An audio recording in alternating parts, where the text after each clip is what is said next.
Welcome back to the news at 10.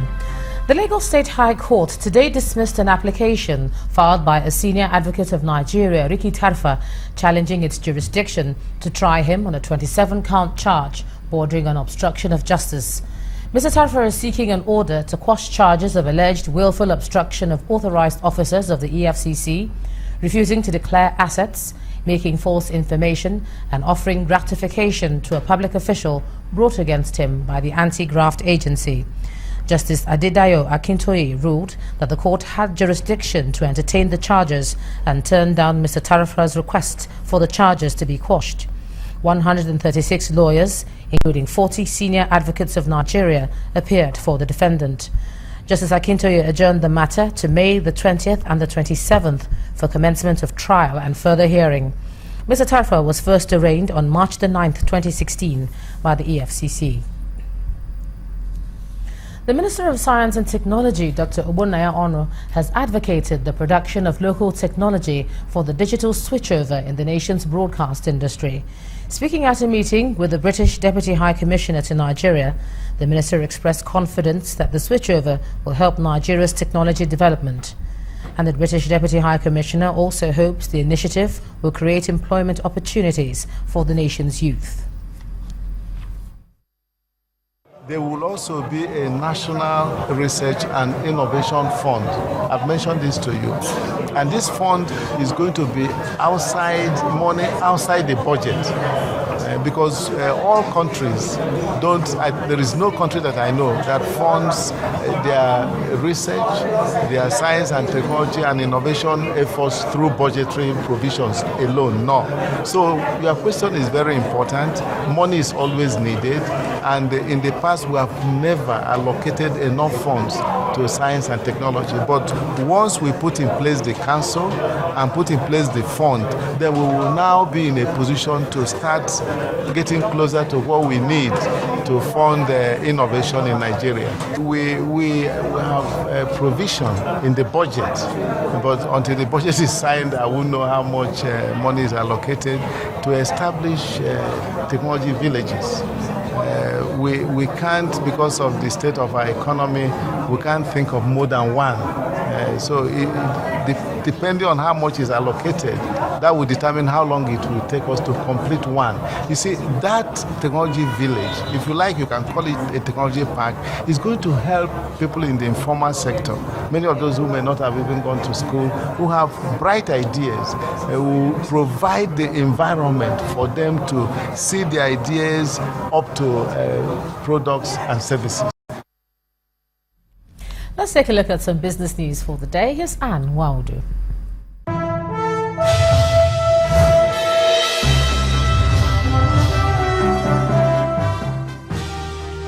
Hello and welcome to Business News.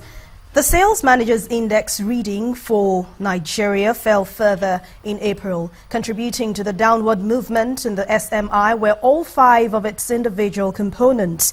The April data from the London-based World Economics signaled the lowest pace of economic expansion in the survey history. The Product Sales Index, which measures monthly sales, remained below the 50.0 no-charge mark for the second month in a row, signaling a stronger contraction in the level of product sales. Market growth reached the lowest level since records began, while prices continued to rise sharply. In all, the latest data suggests that growth is, however, more likely.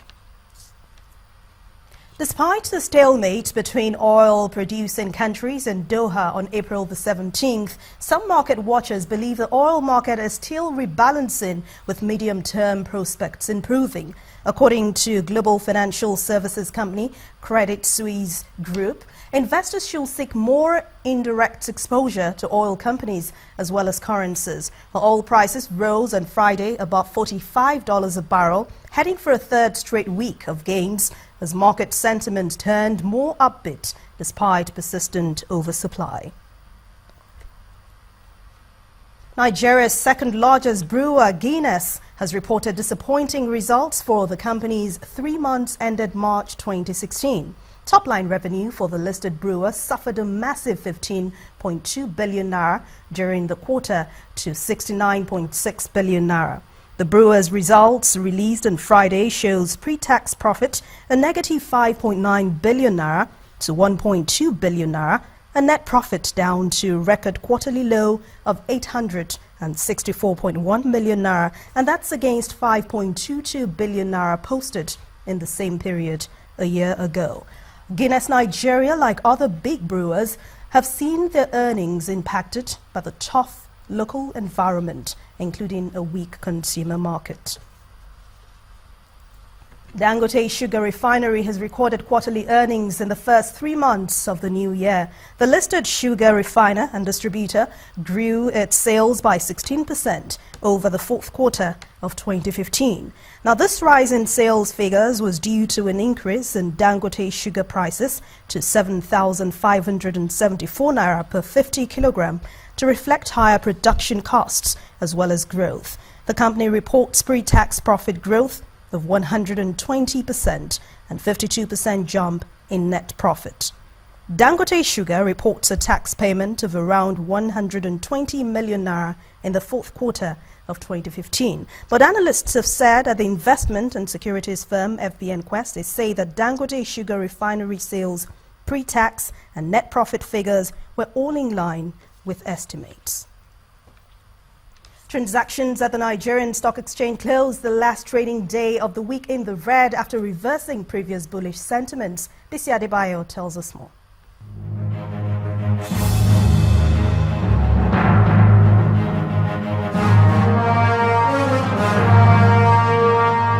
Hello and welcome to the Stock Market Reports.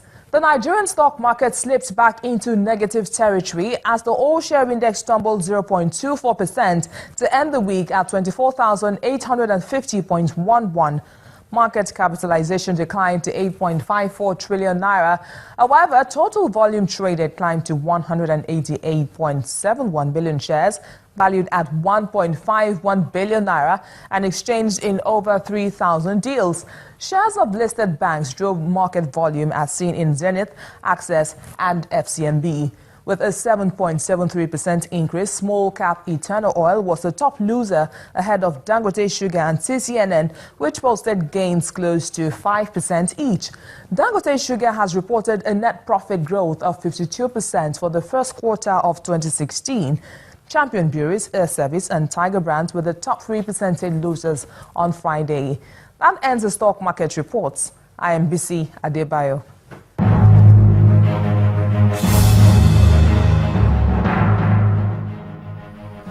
Thanks a lot, BC. Well, markets across the globe also ended the day in the red. Let's see some of the figures.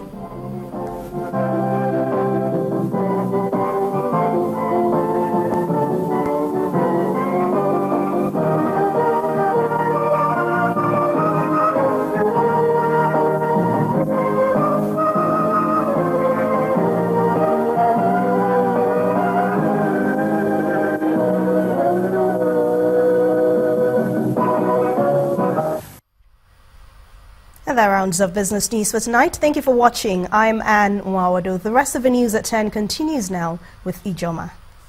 Architects in Lagos have been enjoying a series of refresher meetings in a bid to get themselves acquainted with building codes and also understand the process of producing world-class building materials.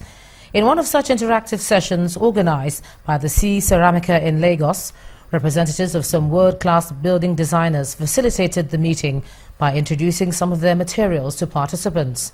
The chairman of the Lagos chapter of the Nigerian Institute of Architects, Ladipo Lewis, applauded the organizers for the opportunity given to the professionals and called for its sustenance. It's the C Ceramica showroom in Lagos, and on this day, they host members of the Nigerian Institute of Architects, Lagos chapter.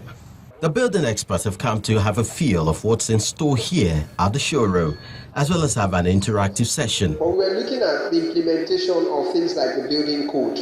They are being introduced to a wide range of building products, especially from world-class designers such as Vitra, Breva, Ceramics, and more, courtesy C Ceramica. Facilitators take time out to talk on their product, manufacturing processes and installation. Have to pay attention to color shades also, because once we produce, we can have 3-4 different color shades as well.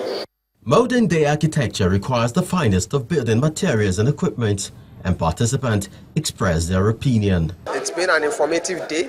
We have acquired enough information to understand the total process of the manufacturing of the specialized products that they have here. And I believe that all the architects that have been here today have learned quite a lot. Today we learned that for you to get the right design, the right outlook, the right finish, you need to have a proper installer in place. And we are talking to them, we're asking if they could help us train some of our artisans, and they are willing to do that, which is good for us. While knowledge transfer is the core of the session with the architects, business expansion appears to be the overriding motive. I've been staying in Nigeria for over 15 years, so I love this country, and it is a pleasure for me to bring our producers, our factories to come and expand very well our products in Nigeria. I want to thank to all who were here and was patient for us. Hope to be with a better presence in Nigeria in the near future. By this program, C Ceramica may have once again demonstrated its resolve to serve consumers of their product world-class experience from world-class designers. Still ahead on the news at 10, Lincrest Primary School Ikorodu and National Primary School Yaba picked tickets to represent Lagos in the national finals of the Channels Kids Cup. Please stay with us.